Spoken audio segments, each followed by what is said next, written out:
Hello, everyone. Welcome to another episode of Critical Conversations, where we talk about issues related to American Muslims. The brutal murder of George Floyd by 4 Minneapolis police officers once again brought into sharp relief the institutional and systemic racism prevalent in our country. It has also forced various religious and ethnic groups to grapple with racism within their own communities. The American Muslim community is no exception. American Muslims are estimated to be about 3 to 4 million in number, and the community as a whole is ethnically and racially diverse. However, this racial diversity does not necessarily translate into racial cohesion, solidarity, and inclusion. Today, we're going to talk about how anti-Black racism manifests itself within Muslim spaces and ways in which we can address it. To discuss this, we are joined by Tahirah Amatul Wadud, who is an attorney and political and interfaith activist, Kenyatta Bakeer, who is a research fellow and senior trainer at the Muslim Anti-Racism Collaborative, and Imam Nihal, who is the Director of Religious Affairs at the Islamic Center of Connecticut. Thank you all so much for joining us. Thank you. So, Kenyatta, let me begin with you. According to a 2017 poll, 1 in 3 Black Muslims said a fellow believer discriminated against them because of their race.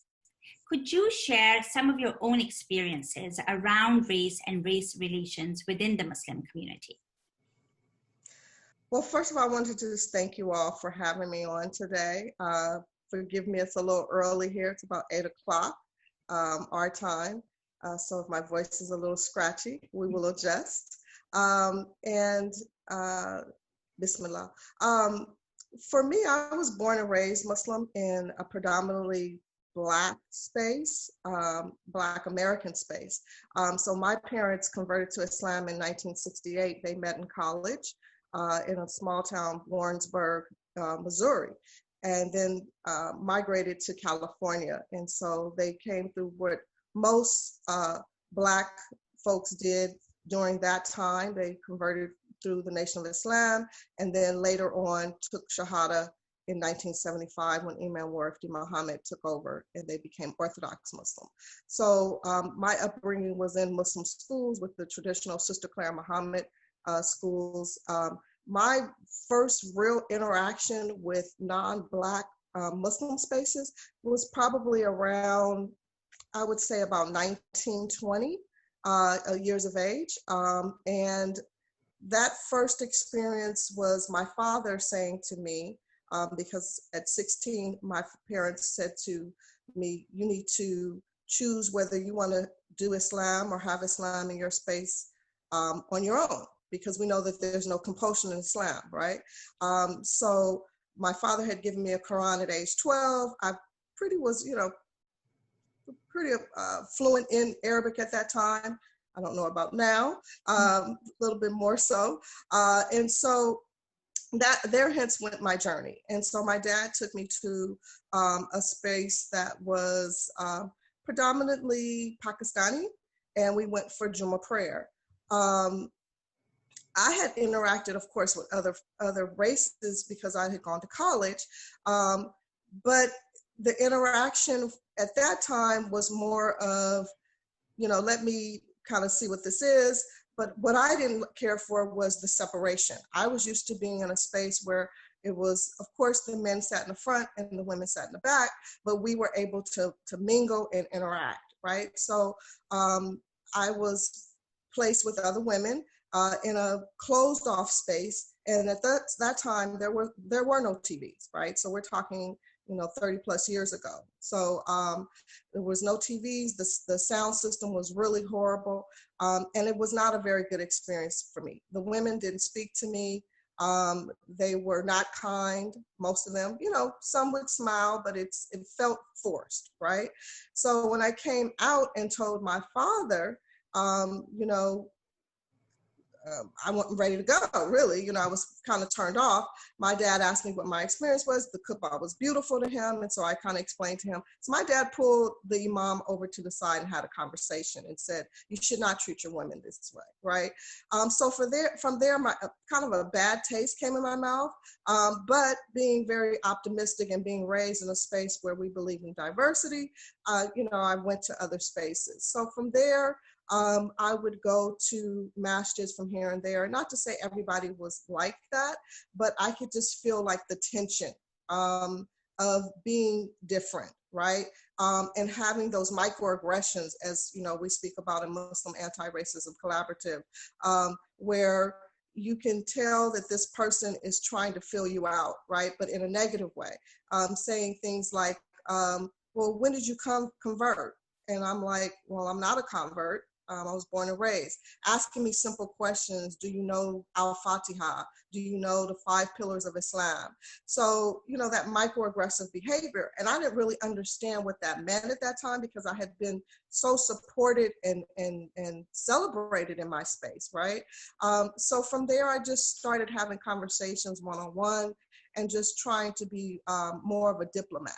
But here recently, you know, in my last several years, I have different experiences. Some are very, you know, warm and kind.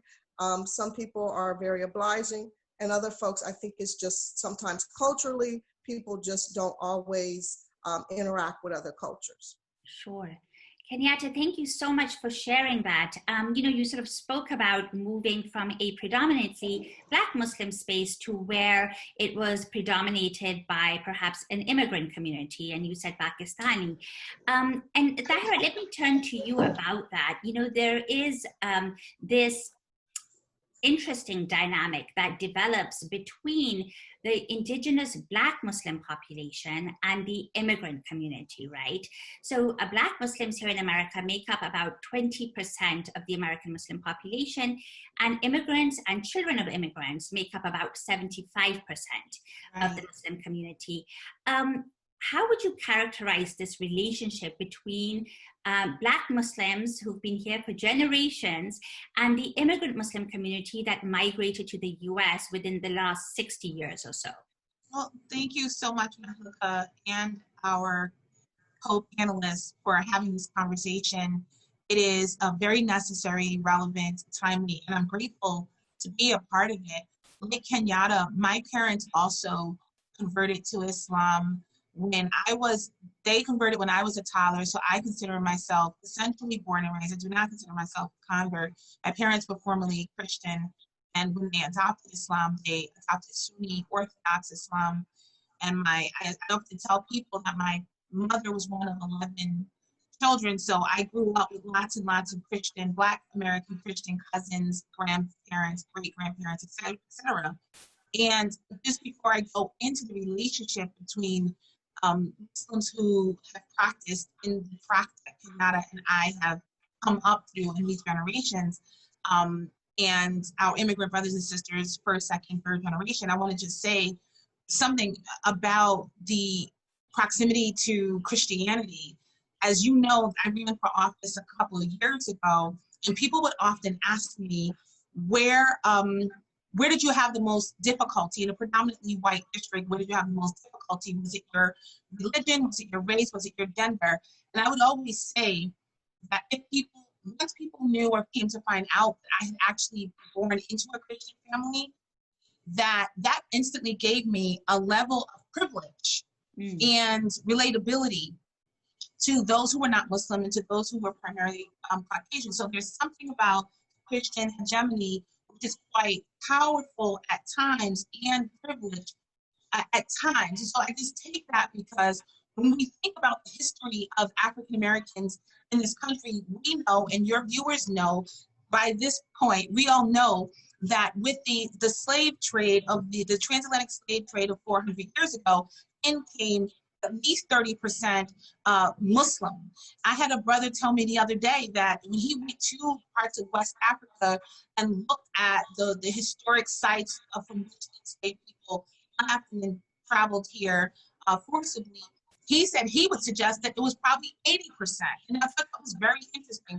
So of course we know that some of this information has been suppressed, it has been manipulated, but let's just understand that a significant portion of the enslaved population were Muslim and fought very, very hard to maintain the Muslim identity. And there is some evidence to this day in certain parts of the country where some of that identity was allowed to be maintained. So we know that trauma runs through the blood. We know that DNA reflects trauma. I also believe that love, belief, worship, etc., also runs through the blood. So one knows best as to whether my parents and Kenyatta's parents, and the majority of African American Muslims who are practicing today in a certain age range, if Allah subhanahu wa ta'ala just allowed them to reconnect with the belief of their ancestors. So my concern about the condition of African Americans and the American immigrant Muslim at this point is that the American immigrant Muslim, and I'm just speaking very broad strokes, does not understand or appreciate that history, do not understand that we should pay homage to the ancestors, our religious ancestors who have set the path for Islam in America. If you are an American Muslim in this country, you owe a deep debt of gratitude to Allah subhanahu wa ta'ala through Allah subhanahu wa ta'ala's servants who laid the framework in 1619 and continue to fight for the rights of all Americans, period, all American Muslims, period, all African Americans, period. There are no civil rights for the Black American. And for anyone who has immigrated here post-1964 from a non-predominantly European country, and that speaks to the mass generation of Muslim Americans who have settled here, you are here on the backs, the shoulders, and the necks of the African Americans who were my grandparents, my great-grandparents, fought for the passage of the Civil Rights Act. Okay, so when you really get down and deep about it, and you realize that there's this history that as Muslims, we understand that our connection is greater than biology, right? We understand that when we look at the Sahaba, and we look at the Holy Rasul, sallallahu alayhi wa sallam, we claim that collectively as our ancestors, as our history. So why don't we claim and embrace the enslaved Americans who set the path here for Islam? Why aren't we all, I don't care if you're Turkish, Pakistani, Syrian, if you are an American Muslim, that is your lineage and you need to claim it, your children need to claim it, and we need to be united and respectful of the people who've paid the price for that freedom. And absent that, we have the microaggressions that my sister just talked about, the microaggressions that my children who attend Muslim schools, and they're the only African American families, experience, the off-the-wall statements that my high schooler has heard from her Pakistani first-generation colleague, classmate about Black lives and the ignorance in which these children function in this world, not realizing, I said to one of the children, do you understand that I fight for the right of your parents to travel here because in the Muslim ban, you're going to mock the death of Black men who could be my daughter's uncles and aunts. So ignorance is reprehensible, and it must be cured, it must be fixed and addressed. Absolutely, Tahirah. Thank you so much for pointing that out. And I feel like that's, exactly right. Just the ignorance around the history of American Islam and how the first Muslims were actually Black Muslims who were brought here as enslaved people is something that a lot of our immigrant communities perhaps do not understand. And also the fact that in 1923, the Supreme Court had passed this verdict, essentially, that actually prohibited South Asians from ever getting American citizenship. Wow. And it really was not until the 1940s and then later in the 1960s with the Civil Rights Act, again, through the labor of our African American siblings, that the waves of immigration were then allowed, and then people started coming in from South Asia and the Middle East and North Africa, and I think there just is not enough recognition and actually a lot of ignorance around that fact. So thank you so much for pointing that out. Nihal, I'd like to sort of turn to you now. I mean, you are a a religious leader, a community leader, have a wonderful, huge congregation. How, in your position, have you seen or observed the marginalization of Black Muslims within our institutions? Firstly, thank you for having me. Bismillah ar-Rahman ar-Rahim, alhamdulillah, salatu wassalamu ala Rasulillah. It's been a pleasure listening to all of you, to Sister Tahirah, Sister Kenyatta, and I hope to just add to whatever is there. I think it's a very multi-layered question, because the way marginalization occurs, most often than not, people, especially within the Muslim community, don't realize that it happens, number one, at a structural level, number two, at a very subliminal level.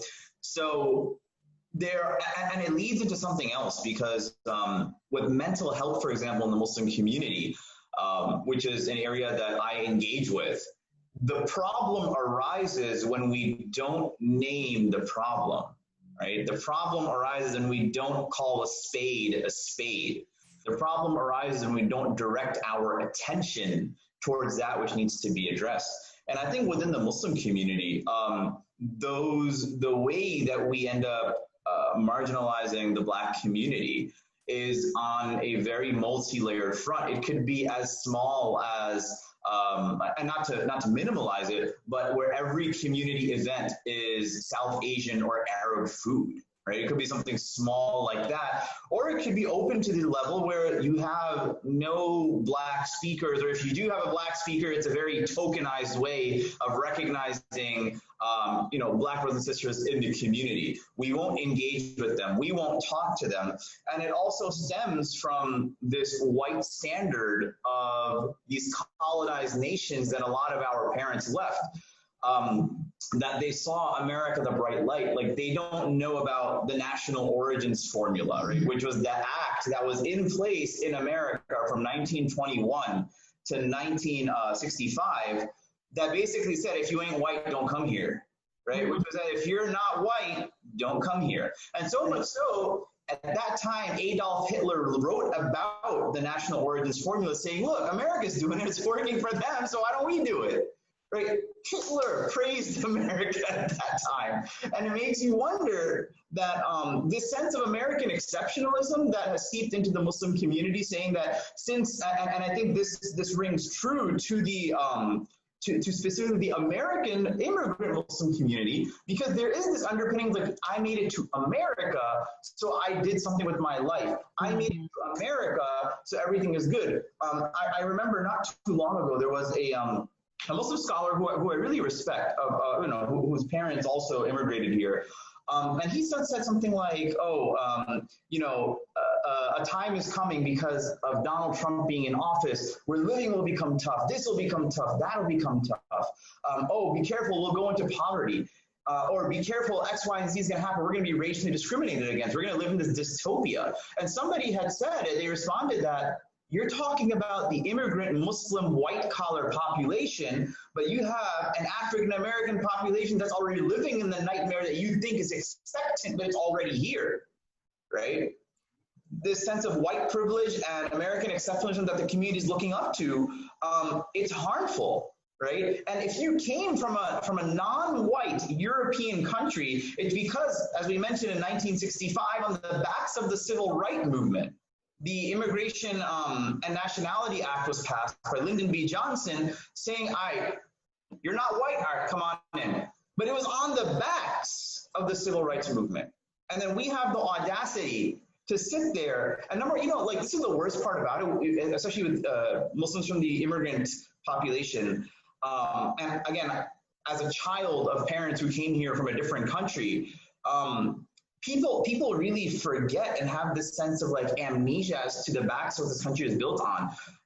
It goes back to learning institutions, right? That we have to send someone overseas to a South Asian or an Arab country for them to learn their faith. We don't talk about like Senegal. We don't talk about Gambia, right? We don't talk about centers of learning in West Africa and other parts of Africa in which Islam has been studied for a longer time and has been more institutionalized there than in other places.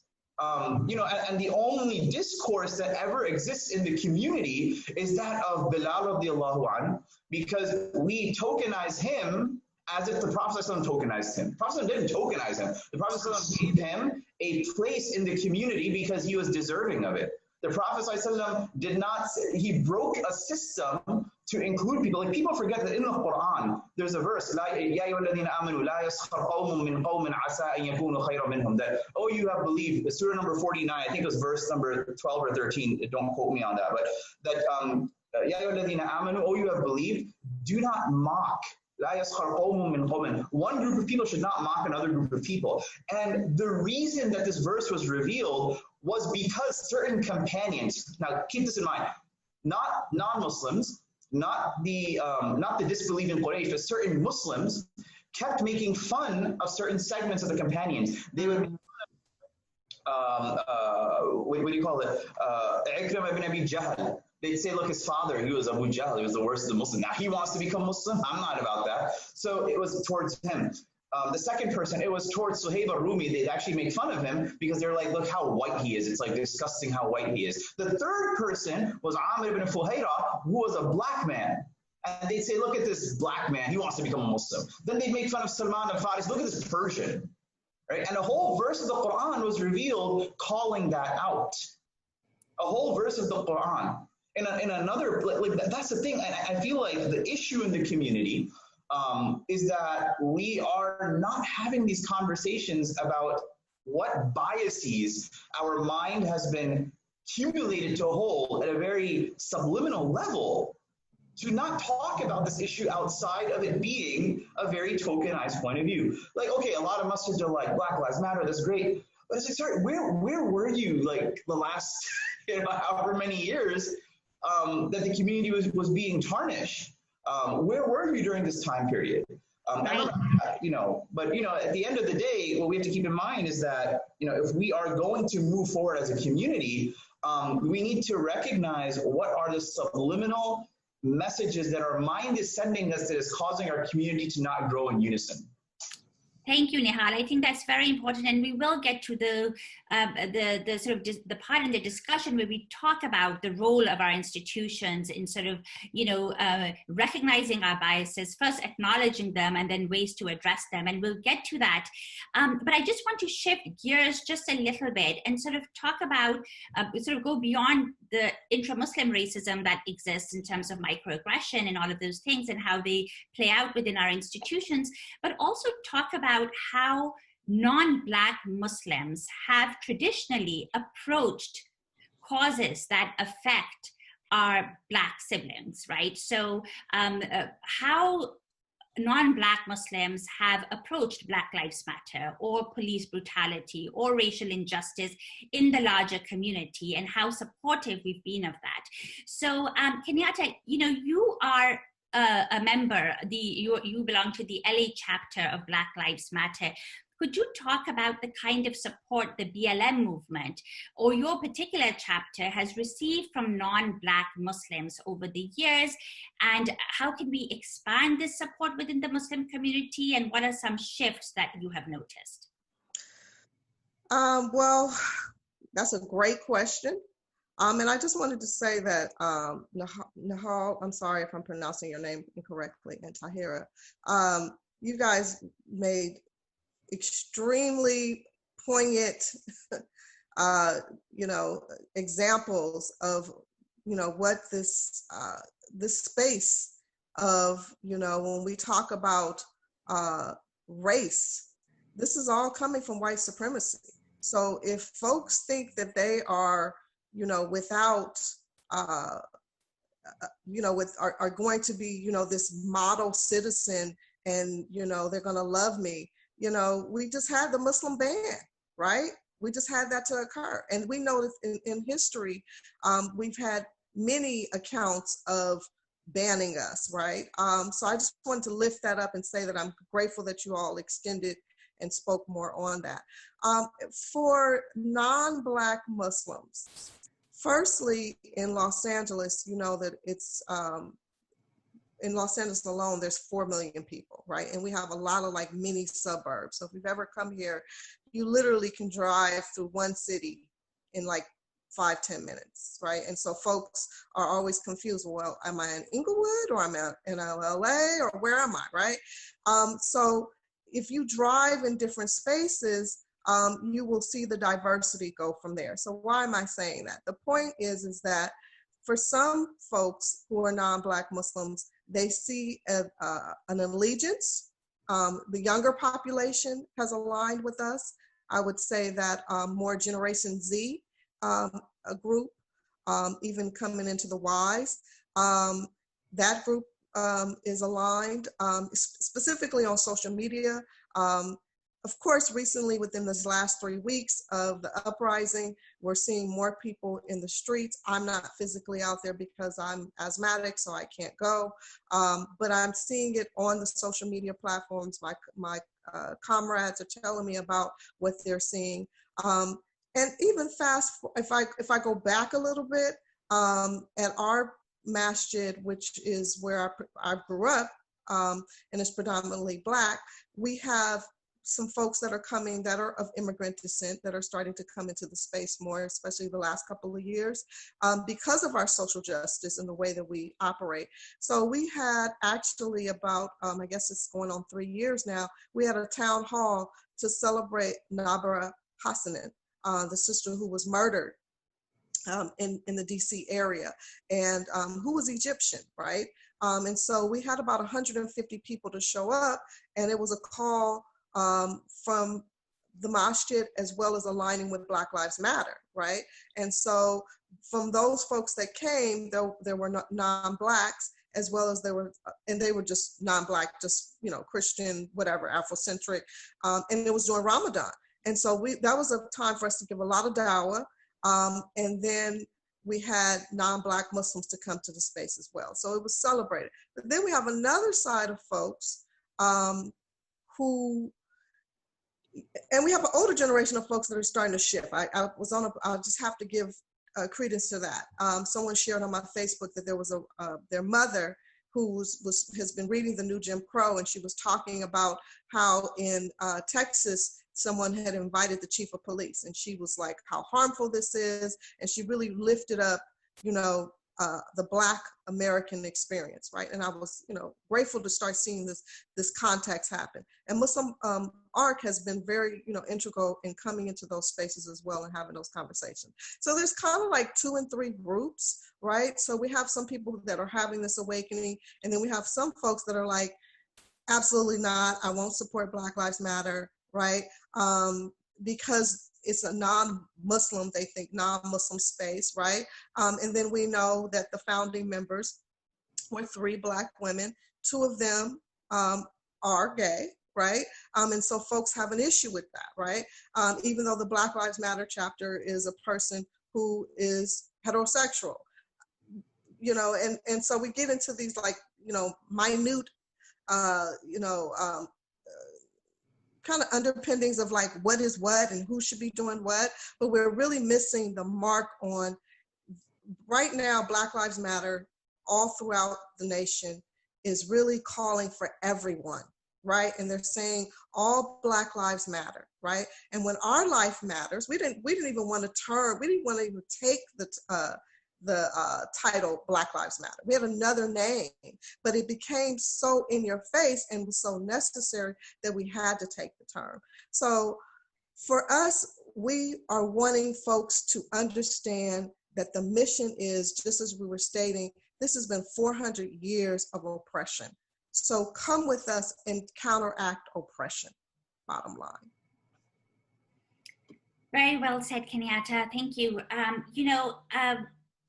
When it comes to racial injustice, when it comes to different communities being targeted, I think we also lack this intersectional approach. That, when you talk about white supremacy, it targets all minority communities in different ways, but we are all part of that same oppression. I think there is a lack of sort of understanding around that or recognition of that as well. And I've also heard, some of my own sort of South Asian friends talk about, well, Black Lives Matter, racial injustice, that's more the issue or the problem between Black America and white America. That's really not our issue. And so, just not really recognizing that connecting thread is a huge issue. Tahirah, you walk in many different circles, and I was wondering if you could talk a little bit about how and why it is, and in what ways do immigrant Muslims and Black Muslims experience law enforcement differently? There is this sort of almost this deference towards law enforcement and local police departments when it comes to immigrant Muslim communities, and they don't necessarily see that the oppression that their Black co-religionists are experiencing. And so there's this reluctance to condemn police brutality. Could you talk a little bit about that? Thank you. So that your viewers know, that you and I, we work on projects together all the time, and we have these conversations all the time. And when we began this one a few days ago, in my mind, I've been thinking for so long, how do I talk about it? How do we think about it? And so what I want to do is I want to talk about it in a couple of steps. I want to talk about the house of worship. So the mosque, or masajid, plural for masjid, for those who might need a little bit of a glossary on that, as an institution, just like as an institution functioning in the middle of the suburb that it exists on, and I'm again overgeneralizing what this looks like, but for houses of worship, they and those leaders want to maintain a good relationship with law enforcement, right? As Muslim citizens, and an institution is a citizen, we want to enjoy a peaceful coexistence in the community in which we live, or in which our house of worship is housed. And so my understanding and familiarity with local masajid and masajid throughout the country, and some of the work that I've done has been to help keep those houses of worship safe. But they really pride themselves on having a good working relationship with local law enforcement, whether it's dealing with neighborly issues, whether it's dealing with traffic. I have been next to the masajid. It's noble, it's proper, it's appropriate for an institution to want to have a good relationship with its neighbors and its law enforcement, right? Hands down, no dispute there. The problem becomes much more nuanced when we talk about the system of law enforcement and how it interacts with the Muslim population in general, right? And we can hold space for both. We want to maintain a good relationship with our neighbors, our local city and town police department, while also holding space for the reality that as individuals, Muslims are under intense scrutiny by members of law enforcement, particularly the federal government, and have always been, but most certainly post 9/11 with the creation of Homeland Security, basically identifying all Muslims as suspects, putting covert operators and FBI agents into masajid, into schools, to provoke and antagonize our young people into conversations that implicate them in some guilt, to the point where this government has unjustly interfered with our right to assemble, to free speech, and to worship as we see fit. And this particular level of scrutiny is it hits different for our immigrant brothers and sisters. Like, the African Americans have been under the scrutiny since again the inception of slavery by law enforcement, and that's a whole other conversation. But we are experiencing on a contemporary basis this scrutiny, this surveillance. It's different because it goes to the very core of your Americanness. Because we know that this government is kind of hostile to the existence of Muslims, Black and brown immigrants. And so there are deep, deep repercussions for American Muslims who get caught up in anything that looks to be suspect by a government that is constantly looking for trouble. So when we talk about what is the relationship like with law enforcement and American Muslims, I want our immigrant brothers and sisters to think very much about experiences like the Sears after 9/11, when all these Muslim men were lined up and deported. And who spoke for them? What was the relationship like with the American Muslim immigrant and the African American? Who do you have alliances with, allyships with, and solidarity with, that you were allowed to just disappear tragically from our soil because, again, of the nature of the surveillance conducted by the American government?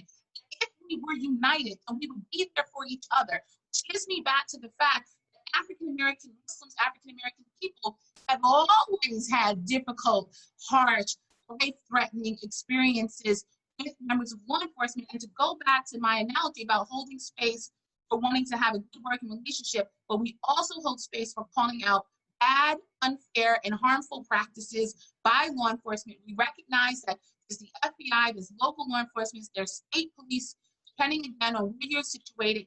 And as the leadership of a masajid, of a congregation, of a community, we have to be able to have these conversations with our congregation, and we have to move forward in the world understanding that this is real and they are flip sides of the same coin.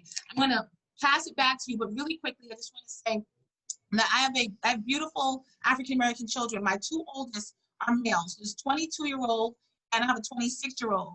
And for Tarawih, this boy, my 22-year-old, leaves our inner city hotspot in our urban center at night, 10 o'clock at night. He goes to the suburb where the masjid is located, and he comes back at 2 o'clock in the morning.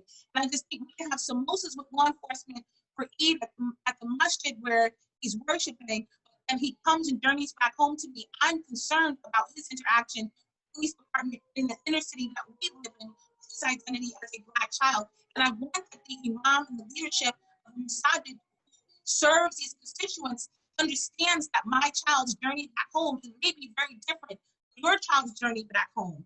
And we need to have that conversation, and my child should not be embarrassed or ashamed to express that these are his experiences, and the masajid, the masjid leadership needs to be able to make pathways for conversations and use its privilege and its status in the community to have these conversations and dissect some of this injustice and oppression that is happening to members of its religious congregation. Absolutely, Tahirah. Thank you for sharing that. I mean, I just feel like those conversations are so important because the immigrant experience or interaction with law enforcement is a completely different experience than it is of our Black co-religionists or, you know, African Americans in the larger community. And there's just simply is not that acknowledgement. And we're so busy trying to maintain good relations with law enforcement that we're not able to sort of see the larger structural, systemic, institutional issues that have brutalized Black communities for so long. And Nihal, may I just go back to what you're saying? Like, so yes, we're trying to maintain these relationships, but they're kind of superficial. If it's only that the chief of police can come and have samosas with you on Eid, but yet you're afraid to say to that chief of police, I'm concerned about some of your practices.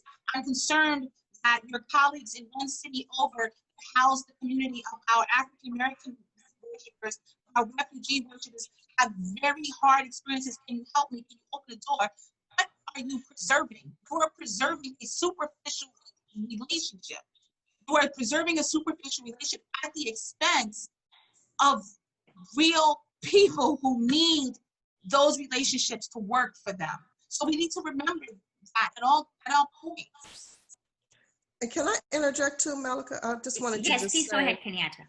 And I'm glad she lifted that up at the end and expressed that, because we have a masjid here in Los Angeles who is, you know, is known for having a police presence. I've even had speaking engagements and the police are standing in the background, like literally armed, standing up, you know, and it's intimidating, right? And I've called it out right there in the spot. I'm like, you could just sit down.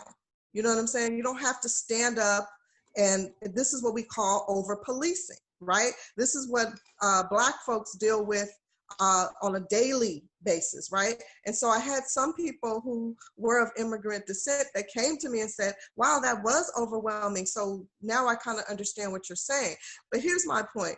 For Black Lives Matter, we are an abolitionist group. Okay, and I know for folks hearing the term abolition is a hard term, but we have to understand, where did this police force stem from? We know it started from 1850 out of the slave patrol. The star that was originated from the slave patrol still is on the side of most police cars to this day. I know it's in our sheriff's department, specifically here in Los Angeles. They still wear the star emblem on their uniforms. So we're talking about a history of persecution of the Black body. We're talking about murdering of the Black body. So the slave patrol, they had three tasks. They were told by the slave master to either go and get the slave and murder that person, beat them incessantly, or jail them or put them in prison. And we see those three things still happening presently to this day. And so that's why we have the movement of defund the police. In Los Angeles, they have a budget of $3 billion a year. We know that that's ridiculous, especially since city employees are being furloughed every day here in Los Angeles. So we were able, after 5 years of speaking about defunding, we were able to get to demand from the mayor $150 million be taken away from the police force and given to Black and brown communities, and then an additional $100 million will be earmarked. Lastly, I wanted to say, there are positions that can be put in place that LAPD just announced through CNN of interventionists, right?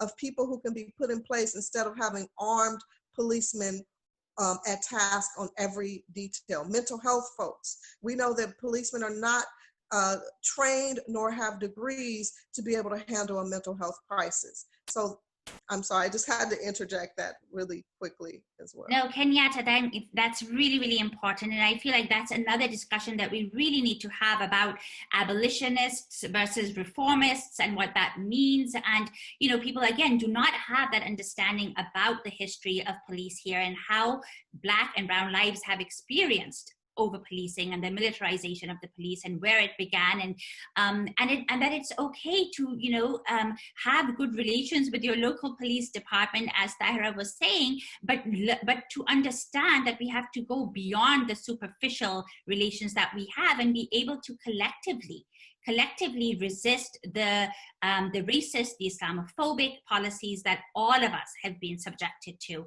And we can only resist them much better if we have these conversations and are able to sort of, approach it in a more intersectional way. So I really appreciate you bringing that up, Kenyatta. Nihal, let me turn to you now. There is such a huge focus and such a huge emphasis within Islamic tradition on social justice issues, right? And about how people within the Muslim community need to stand up for one another, not just for one another, but for everybody. The Prophet Muhammad said, sallallahu alaihi wasallam, said that the ummah is like the human body. If one part is affected or in pain, the entire body will be affected. We seem to take that prophetic tradition to heart when it comes to supporting causes like Kashmir, Palestine, Rohingya, the Uyghurs in China, as we should. But we don't take it to heart when it comes to supporting our Black co-religionists. Why is that the case, and how do we change this trend? There's a really interesting book by a professor named Christopher Cook, based out of Connecticut, from Western Connecticut State University. He makes an interesting point talking about empathy versus compassion. And empathy is very important. Empathy is the idea that we put ourselves in the shoes of someone else and try to see things from where they're coming from. But the idea of compassion to him was that it's a unbiased form of care for another being, regardless of expecting something in return. It's this understanding that we have to show compassion to the entirety of the world. And not to say one is better than the other, because even within our tradition, the Messenger tells us, that the most mercy, those who are merciful to other people that Allah subhanahu wa ta'ala will show them mercy.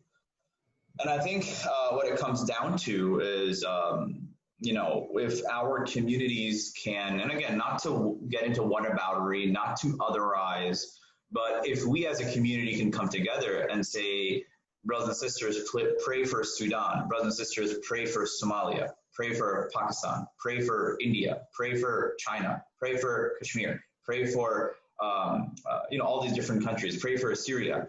But if our own backyard, where people are dying and suffering, like we don't consider them our own comrades in faith, then that's a problematic stance. And we need to talk about this, which goes into something deeper.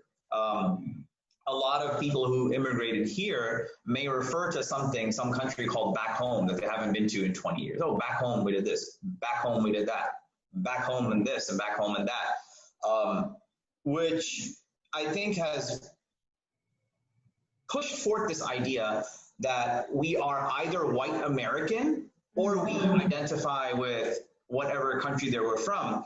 And I remember not too long ago, like I gave a speech and someone was like, oh, I liked your speech. And this is where it actually drove me crazy. The person had said that I really enjoyed your speech because it would speak to our American children. And I'm just like, wait, but like, what do you mean? Because our kids are becoming really Americanized. So if this was like one generation, like maybe I could have given you a pass, but the person that was talking to me was born and raised in England to Pakistani parents, and her kids are being born and raised in America. So I'm just like, on one end, like, again, white supremacy does not encourage multiculturalism. White supremacy does not encourage us to get to know one another. Inna akramakum indallahi atqakum, that, the best of you are those who are the most God conscious. And I think within our communities, the reason this comes up over and over again is simply because we have not identified that with the fact that we are American. And there's a couple of reasons for that. Number one, right, there's a reason people are kneeling. There's a reason Kaepernick was kneeling. There's a reason all these different people are pushing back against what the American flag stands for. But then on the other end, you have this full endorsement of the system, which perhaps that flag represents, that people wish to protest. And you live in the United States. You live in the liberal republic of the United States, where you can protest. You have free speech. You can speak up. And within our communities, they don't know how to identify with an in-between stance, right? They just don't know how to do that. So I think as a community, we need to teach people that, look, the Black American experience is different than the white American experience. The Indian American experience is different than the white American experience. And the Muslim Indian or the Muslim Syrian or the Muslim Black experience is different. But if we can find a commonality, instead of keeping our identity as a dual identity, just like Muslim American or Indian American, no, like every community is different, right? And we have to recognize that. Right? And it's also like, oh, we gave a khutbah about Bilal. It's like, well, you're not solving anything by doing that, right? The way you're going to solve it is if you can get into this structural abnormality as it exists and break it from within, and which we can talk to our community and grow in our community, and then eventually put these different aspects together and see that, look, we have this problematic stance. We have to push back against it.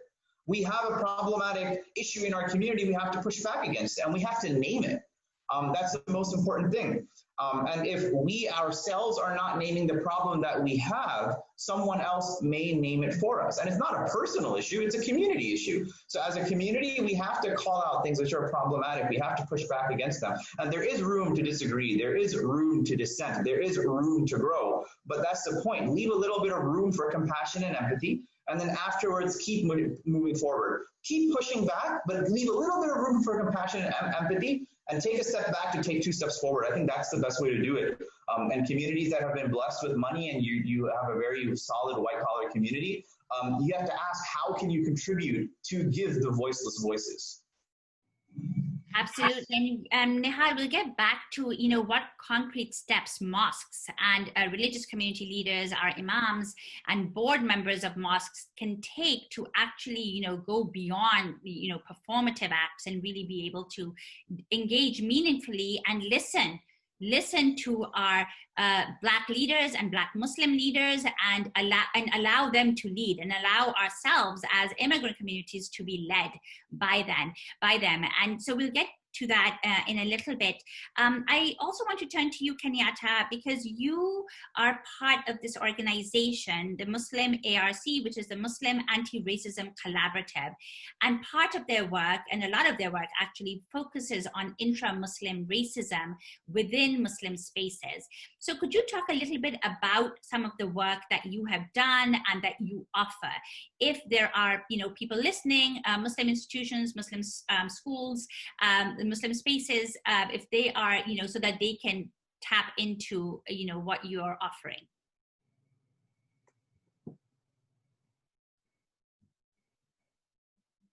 Oh, I think we might have.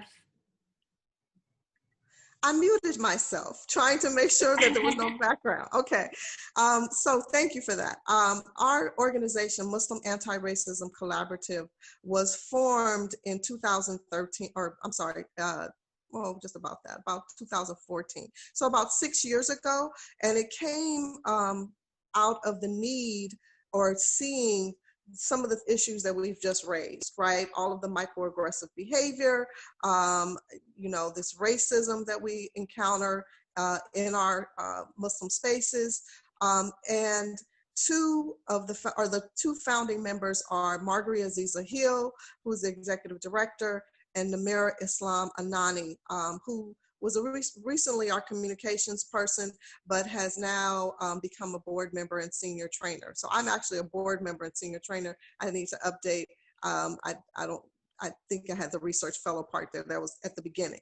But we have done much work in the realm of trying to counteract this inability of immigrants, Muslims, having an understanding of having an understanding of Blackness and are lifting up anti-Blackness, right?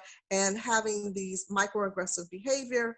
And so from that, we have 4 tiers of curriculum. I'll just kind of, for the sake of time, just kind of peruse them or go over them very, very briefly. So there is Muslim ARC competency, where we really kind of delve into what is race, what is diversity, talking about microaggressive behavior. And we do it, we're not in a space of just preaching to folks. We do it in a more of where you take an initial test and kind of look at your biases, because we know we all have implicit bias. So we speak about implicit bias and what that looks like. We also give a very deep historical account of race in this country. And then we also do very interactive activities, right? And from there, we're hoping at the end, when folks have finished, sometimes we have 6 sessions, just depending on what level of intensity folks want to lift it up. Afterwards, they will take a test, and then they will see where does their bias lie afterwards. Now, we know we still are going to be biased in some realm, but our contingency is that you will be aware of your biases, right? A lot of us come in and we have a lot of implicit bias, specifically because we have all been under colonized systems, right? So white supremacy is embedded in many of our spaces, right? And then we also have a K through 12 curriculum, which is called All About Adam. And it really does a beautiful job of having children do in lesson plan form and also interactive activities of really speaking about race and catching it very early on. We know, I'm a child development professor as well, we know that race is taught, right? Racism is taught. So if you in your family dynamic start having conversations very early on with your child or children, then you will see less interactions of that. And we offer this in webinar form. Unfortunately, right before or right around the time that the country closed down, March 13th and 14th, we were scheduled to have a 2-day workshop space that was going to really go into detail about these issues, and it was in Los Angeles. But we're all over the United States. We have worked with the Ford Foundation, we've worked with Disney. So now we're doing everything in webinar form, and we have a really pretty good handle on it. of how to do it, and we make it where it's still interactive, where people feel like they can, gain from it, because a lot of folks would like to be in person, but that's not happening right now. And so we have many resources on our website. You can also become a member for $15 a month, and you will get typically bi-monthly sessions that last for about an hour, and they come in webinar form as well. And it's a group of members where you can, interact as well. You can go to our website at www.muslimarc.org, and you can find many of the things that I stated there, and send us an email. Thank you. Well, that's excellent. Thank you so much for sharing that. And I'm sure you also have a very dynamic Facebook page. So if people are interested in, sort of just getting updates, please visit their Facebook page as well. And Instagram and Twitter. Oh, we have excellent. all of them, yes. Thank you, Kenyatta. Such important work. Tahirah, let me just quickly turn to you. We're sort of running out of time, but I did want to, we were talking about institutions. And you, when we talk about Islamic schools, and we know how important schools are in socializing children to sort of understanding some of these things. Can you talk about the role of Islamic schools in teaching the history of Islam in America? And also, what you mentioned earlier about the contributions of Black Muslims that allowed immigrant families then to migrate here and settle in this country. Well, as I mentioned and indicated a little bit earlier, my children do attend Muslim schools, Islamic schools, and they at this point have been to two. My youngest is just finishing kindergarten, and my other school-age child is up to 13, so it's 4 children. All details you don't really need to know. I just wanted to set the stage for the fact that for the kindergarten, we are still just beginning this journey, right? And I'm always very hopeful that Muslim schools will take advantage of resources, like Kenyatta mentioned, offered by groups like Muslim Arc, because we need to have those conversations, not during Black History Month, not when a problem arises, but it needs to be integral to the curriculum, every aspect. If we're talking about how proud we are of our Muslim identity and how proud we are to be Muslims, because both of those things are true in these schools, like they're excited and this is where we're American citizens, etc. Then from day one, when my preschoolers up into her preschool class, up to when she leaves at 12th grade, she needs to be infused with these reminders of who she is and what her identity is.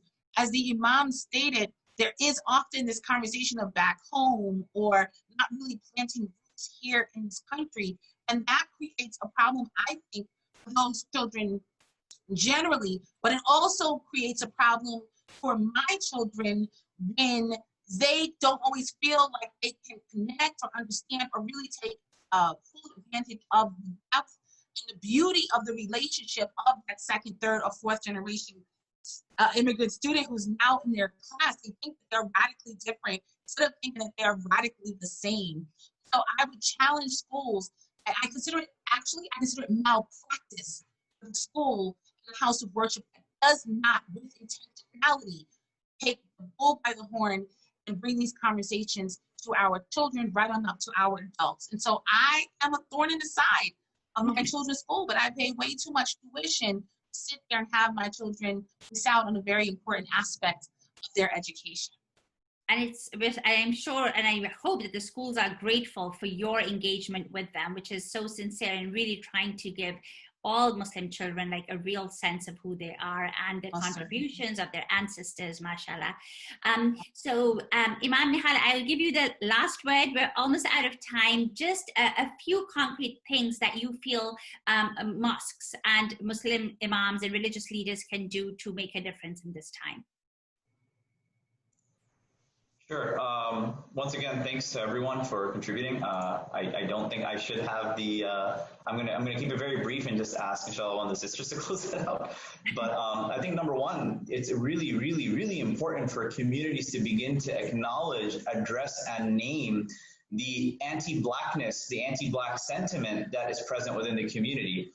Some people may feel uncomfortable with it. Good. Feel uncomfortable. and sit with that discomfort and understand that that discomfort that you have is due to a thing that has been unnamed that has to come out into the open, and we have to be sure that we address it within the community. I think that's the most important thing. Number two is have that conversation. You know, what's interesting is that at the ICCT, we had, you know, we did a program called Anti-Blackness and Racism. Like, you can't get any more clearer than that in the Muslim community. We had Sheikh Khalid Rashid show up from Harvard, right? And we had a really good discussion, but this is my second point. It can't just stay in words. Those words have to transfer into action. How does that action happen? Number three, ask yourself, are you calling out racial slurs as they're occurring in private and public settings in your community? Are you calling out the fact when people are talking about the beauty of whiteness of skin and fair and lovely and skin whitening creams and, oh, we want our daughter or our son to marry a fair skinned person? And it's even transferring into, like, you know, the new generation. Like, I remember one person saying, you know, in that area, I'm good. Like, skin color wise, like, oh, alhamdulillah, Allah has blessed me with good skin. Like, what does that mean? Like, what are you saying, right? And Malika, me and you both know what's talking about, right? Like, there's literally people will say, we want somebody the skin color of powder, right? Like, you want somebody that looks like they're about to, like, fall over. Like, that's literally what's happening, right? And, like, we make one skin color better or the other, and we're making these ridiculous comparisons. Inna akramakum indallahi atqakum. Like, people have that sensibility lost from them, right? And then lastly, the most important point is that we begin to educate our communities. We begin to have those conversations through khutbahs, through programs, and then also understand, like, how are we engaging the Black American community, the African American community? Who are we talking to? Are we having conversations about empowering narratives? Or are we just inviting a Black speaker to the community to say we invited a Black speaker to the community, which, to be frank, that's what a lot of people are doing. So I think a consistent engagement is the most important thing. And I think we have to be committed to a process, not a necessary result, but a process. And through that process, we may not see the changes that we want to see now. We may see it in 10 years, in 20 years, in 30 years, inshallah. Inshallah. Well, I'm so sad we're actually out of time, but I just want to thank you all so much for your contributions, your insights, analysis, and a very candid conversation. And I hope that this does lead to action in our spaces, within my own organization, within our Muslim spaces, within our spaces that are not necessarily Islamic, but which have Muslim communities in them. So Kenyatta Bakeer, Tahirah Amatul Wadud, Imam Nihal Khan, thank you all so much for joining us. Thank you, Mahlaka. Thank you to Critical Connections for having us. Thank you. Until next time, this is your host, Mahlaka Sandani.